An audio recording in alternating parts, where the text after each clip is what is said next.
என்றான். ஆனால் அவந்திகா அதை மறுத்து, வேண்டாம் சிவா, நானே ட்ரை பண்றேன் என்றாள். அவள் வேண்டாம் என்று சொன்னாலும் சிவா அவளுக்கு சப்போர்ட்டாக அருகில் இருந்தான்.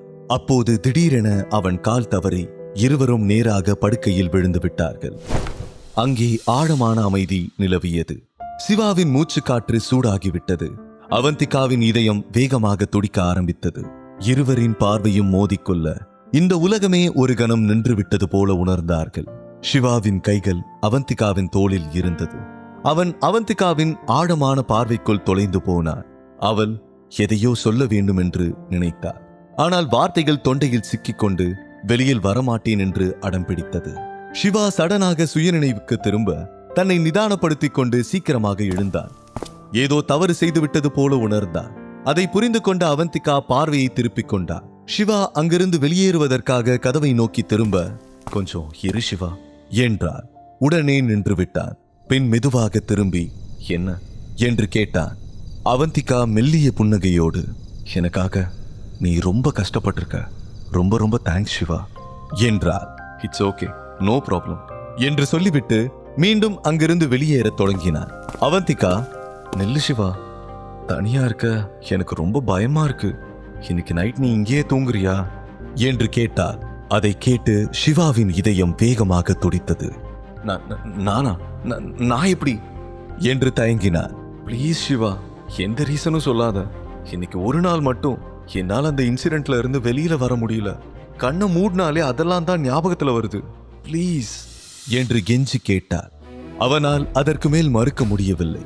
அவன் அங்கிருந்த சோஃபாவில் படுத்துக்கொண்டான். அவந்திகாவால் அந்த இன்சிடென்ட்டில் இருந்து வெளியே வர முடியாததால் அவள் சிவாவை தன்னுடைய ரூமில் தூங்கச் சொன்னார். சிவாவால் அதை மறுக்க முடியவில்லை. அங்கிருந்த சோஃபாவில் படுத்துக்கொண்டான். காலையில் அவந்திகா கண்விழிக்கும் போது யாரோ அவள் மீது படுத்திருப்பது போல உணர்ந்தார். அவள் பெட்டில் ஒரு மீனை போல நினைந்து கொண்டிருந்தார். யாரோ அவளை இறுக்கமாக பிடித்திருப்பது போல இருந்தது. அவளால் சத்தமாக பேச முடியவில்லை. மிகவும் சிரமப்பட்டு, சிவா, சிவா, என்னை காப்பாத்து, தயவு செஞ்சு என்னை காப்பாத்து என்று பயத்தில் முனகினாள். அவள் இன்னும் கண்களை திறக்கவில்லை. கண்களை இறுக்கமாக மூடியிருந்தவள் திடீரென சிவா அலறியபடி எழுந்து அமர்ந்தாள். அவளுக்கு மூச்சு வாங்கியது. பயத்தில் வியர்த்து கொட்டியது.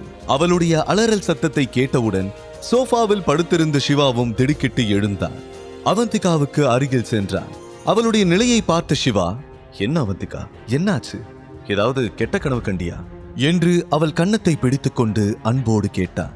அவள் முகத்தில் சிதறியிருந்த சில முடிகளை அகற்றியபடி, எதுக்கு இவ்வளவு பயப்படுற? நீ ரொம்ப தைரியமான பொண்ணாச்சு. நேத்து நடந்தது எல்லாம் ஒரு கெட்ட கனவா நினைச்சு மறந்துடு என்றார். அவள் உடனே சிவாவின் தோளில் சாய்ந்து அழ ஆரம்பித்து விட்டார். அவள் உடல் பயத்தில் நடுங்கிக் கொண்டிருந்தது. நேற்று இரவு நடந்த கொடூரமான நிகழ்ச்சிகளில் இருந்து அவளால் இன்னும் கூட வெளிவர முடியவில்லை. அந்த காட்சியெல்லாம் அவள் கண்ணெதிரில் ஓடியது.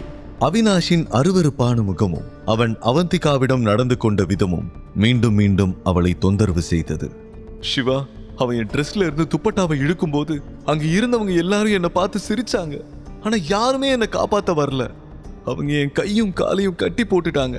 அதை நினைச்சாலே எனக்கு ரொம்ப பயமா இருக்கு. சிவா, நீ என் கூடவே இரு ப்ளீஸ் என்றார். சிவா அவளுடைய நிலையை பார்த்து மிகவும் வருத்தப்பட்டான். நேற்று நடந்த சம்பவங்கள் அவள் மனதில் மோசமான தாக்கத்தை ஏற்படுத்தி இருப்பதை புரிந்து கொண்டார்.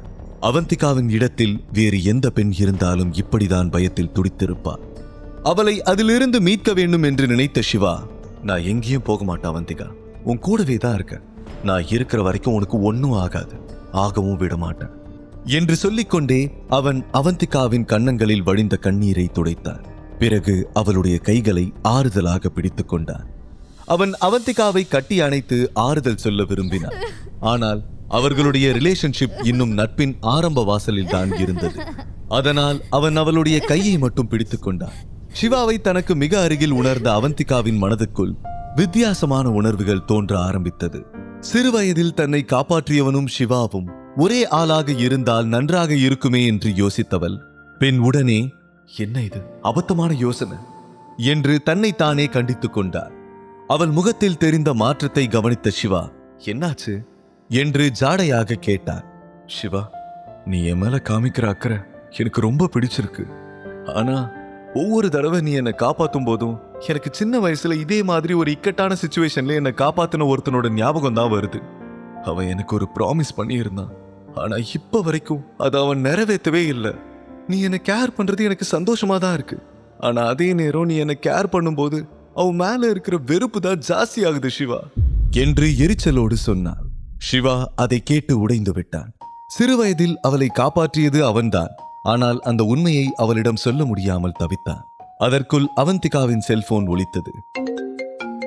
சிவாவிடமிருந்து தன் கையை விலக்கிக் கொண்டு செல்போனை பார்த்தார். தர்மா குரூப்ஸில் இருந்துதான் அந்த கால் வந்தது. அதை பார்க்கும்போதுதான் இன்று அவள் வேலையில் ஃபர்ஸ்ட் டே என்பது அவளுக்கு நினைவுக்கு வந்தது. அவள் அவசரமாக சிவாவை பார்த்தார். என்னாச்சு அவந்திகா, எல்லாம் ஓகே தானே என்று அவன் கேட்க, இன்னைக்கு தான் நான் ஜாயின் பண்ணணும், ஆல்ரெடி லேட் ஆயிடுச்சு, நிறைய மிஸ்டு கால் வந்திருக்கு, இப்ப என்ன பண்றது சிவா? அவள் சொல்லிக் கொண்டு இருக்கும் போதே HR மீண்டும் அவளுக்கு கால் செய்தார். அவந்திகா பயந்து கொண்டே அந்த காலை எடுத்தார். ஆப்போசிட் சைடில் இருந்து ஒரு லவுட் வாய்ஸ் கேட்டது. Where are you Avantika? ஏன் என்னோட போனை அட்டெண்ட் பண்ணல? ஃபர்ஸ்ட் டேவே இவ்ளோ லேட்டா வந்தா எப்படி? கரெக்ட் டைம்க்கு வரணும்னு உனக்கு தெரியாதா? இந்த போஸ்டுக்காக ஆயிரக்கணக்கான கேண்டிடேட்ஸ் காத்திருந்தாங்க. அவங்க எல்லாரையும் ரிஜெக்ட் பண்ணிட்டு உனக்கு இந்த வேலையை கொடுத்திருக்காங்க. ஆனா நீ இவ்ளோ கேர்லெஸ்ஸா இருக்க. இப்படி எல்லாம் இருந்தா நான் FD கிட்ட கம்ப்ளைண்ட் பண்ண வேண்டியிருக்கும் என்றார்.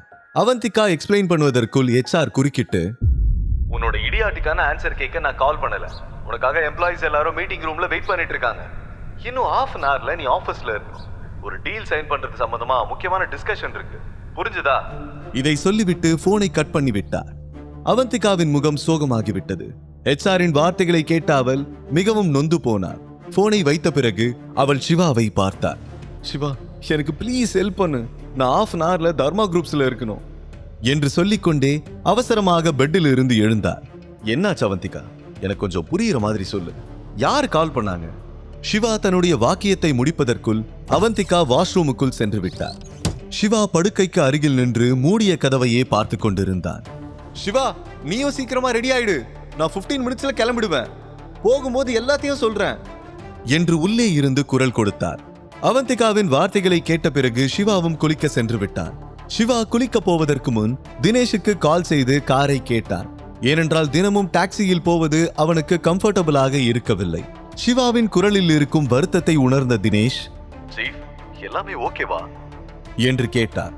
சிவா மிகவும் எமோஷனலாக இருக்கும்போது தினேஷிடம் தான் தன்னுடைய உணர்வுகளை ஷேர் பண்ணிக் கொள்வான். தவிர அவந்திகாவை பற்றி தினேஷுக்கு மட்டும் தான் தெரியும். அவன் நடந்த எல்லாவற்றையும் தினேஷிடம் சொல்ல, இன்னும் எதுக்கு சீஃப் வெயிட் பண்றீங்க? அவங்களுக்கு தான் உங்களை ரொம்ப பிடிச்சிருக்குல்ல, நீங்க தான் அவங்கள சின்ன வயசுல காப்பாத்தினீங்கன்னு சொல்ல வேண்டியதுதானே என்று கூறினார். இல்ல தினேஷ், அது முடியாது. அவ அந்த சிவாவை அடி மனசுல இருந்து வெறுக்கிறா.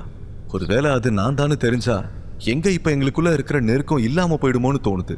அவளுக்கு எப்போ சின்ன வயசு சிவா மேல இருக்கிற கோபம் குறையுதோ அப்பதான் என்னால இதை பத்தி ஓப்பனா அவகிட்ட சொல்ல முடியும் என்று தன் மனதின் வலிகளை அவரிடம் சொல்லிவிட்டு போனை வைத்தார்.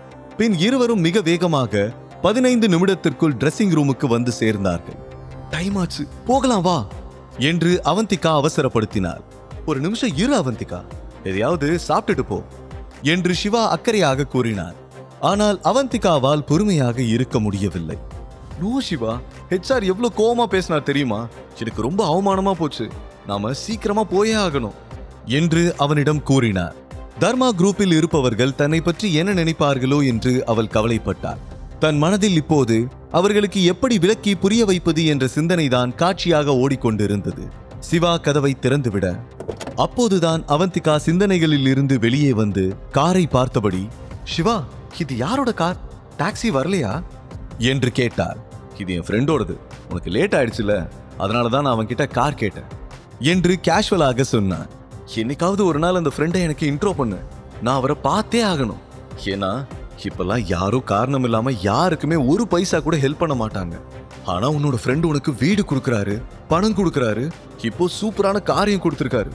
இப்படி ஒரு ஃப்ரெண்டை நான் பார்த்தே ஆகணும் என்று கிண்டலாக சொன்னார்.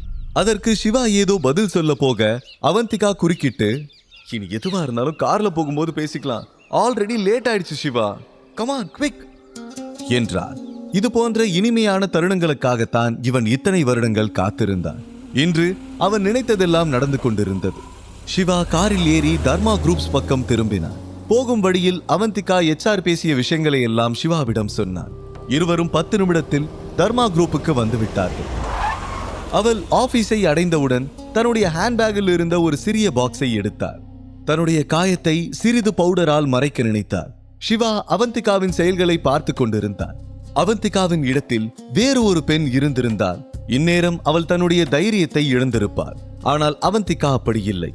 சிறிது நேரத்திலேயே அவள் மீண்டும் தன்னம்பிக்கையோடு எழுந்து நிற்பவளாக தெரிந்தார். முழு கதையையும் கேட்டு மகிழ பாக்கெட் FM ஏபி டவுன்லோட் செய்யுங்கள். லிங்க் டிஸ்கிரிப்ஷனில் கொடுக்கப்பட்டுள்ளது.